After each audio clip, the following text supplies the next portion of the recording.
What's good, everyone? It's BigBookoo here, and I got a game for you, but it's not just any kind of game. It's well, I guess it kind of is. It's just a standard TDM. I'm running the AUG with hardline, sleight of hand, marathon, all pro, of course. Running the Claymores as my equipment, and the concussion and Semtex as the other two. And this video is titled TRCMM, and what the hell does that mean? That's the real Commentator March Madness, which is an event hosted by Mr. NappyBoy92, and he did a great job. He saw that Woody's tournament had a lot of bigger name guys, and this is kind of like, this is for the small guys. You know, the people that have less than 1,000, which is actually the criteria for it. And I was stoked to be picked. I know it was random, but come on. It's always nice to feel wanted.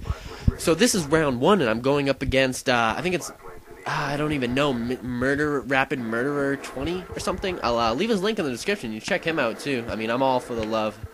And, what we have here to start off round one is we have a little story. It's a little bit story time with BigBookoo, and it's from my childhood. I asked my dad. I was like, "Yo, do we have any cool stories from my childhood? You know, I want to entertain people in this video because that's what I believe a good commentator does. He entertains." And he brought up one, and I was like, "You know what? That'll do. That'll definitely do." I believe I was around the age of Shingos, 12 maybe? 12, 13, I don't know if I was 13, but, and I had my younger brother, who's a year and a half younger, and my younger sister, who was 3 years younger than I.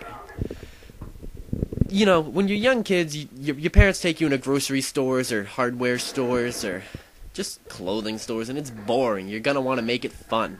You're gonna want to run around and hide in things, and we were at Home Depot that day, and I think my dad was doing some remodeling in the house, buying some hardware, and we were in there a while. I think we'd hit a couple hardware stores, maybe Lowe's, and we ended up at Home Depot as our last one, and haha, that guy failed. But back to the story.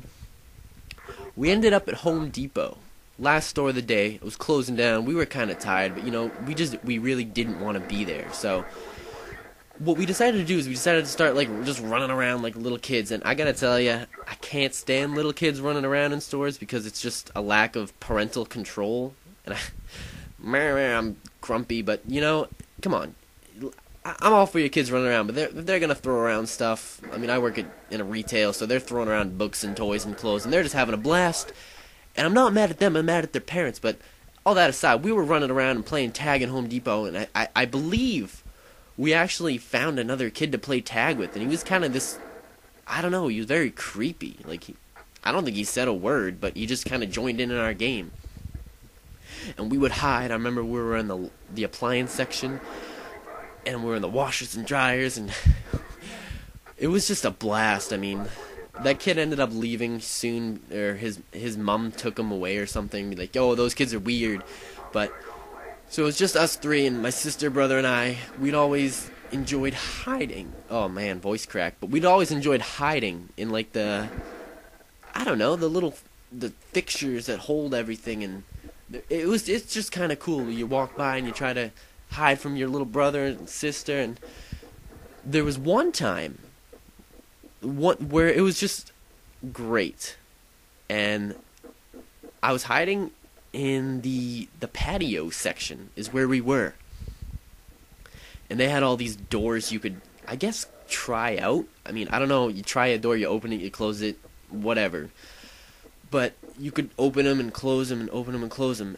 So I decided I got a good spot. I'm like, Megan and Nick, they're my brother and sister, go hide, go with Dad, and I'll hide in somewhere in these 3 aisles, and you guys gonna come and try to find me. So went and hid, and they counted to like 60. That's what you did when you were young. You're like, "Yo, count to 60, 1 Mississippi, 2 Mississippi," with your eyes closed. And, you know, I think that's what they did. Just a little side note here. This is funny. I'm having a gun off with that guy, and whoop, the Semtex kills me, and I'm like, "Knife, I suck." So I'm hiding in one of those patio doors, and I laugh at a lot of things, and I mean, I can't control my laughter sometimes. I'm one of those kids, you know, that just, I don't know, I'm a very happy person. So they couldn't find me for a while, so they started making funny noises. And my sister, she acts just like me, and we definitely have the same, like, mentality and just sense of humor and just making funny noises, just whatever, having a good time.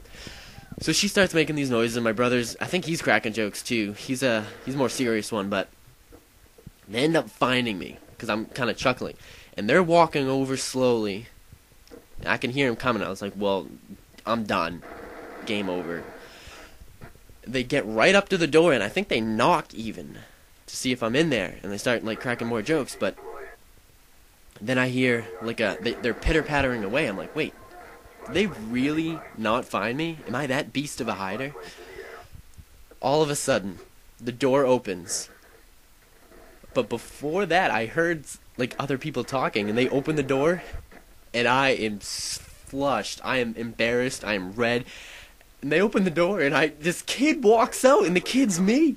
Like, they didn't expect to find a kid in the patio section of the door they were looking at. And I walk, and the lady screams, and they just start laughing. I'm so embarrassed, and you just have to laugh at stuff like that. I mean, I'm laughing my ass off right now. You open the door, and bam, this random kid pops out and just walks away. That's like trigger-happy TV stuff. Good times. That wraps up that story. You know, it's nice to reminisce about the good old days of your childhood when nothing really mattered. I mean, you didn't have the freedom of like a car, and you couldn't leave anytime you want, but you know, you had the security of your parents. You relied on them for their support, and when you got in situations like that, having my dad explain what I was doing to that lady, well, not doing to that lady, but just, you found my kid. You want a prize? That wraps up this gameplay and story, and I think I go, I can't even read that, 29-4, and good luck to everyone in this tournament. See you later.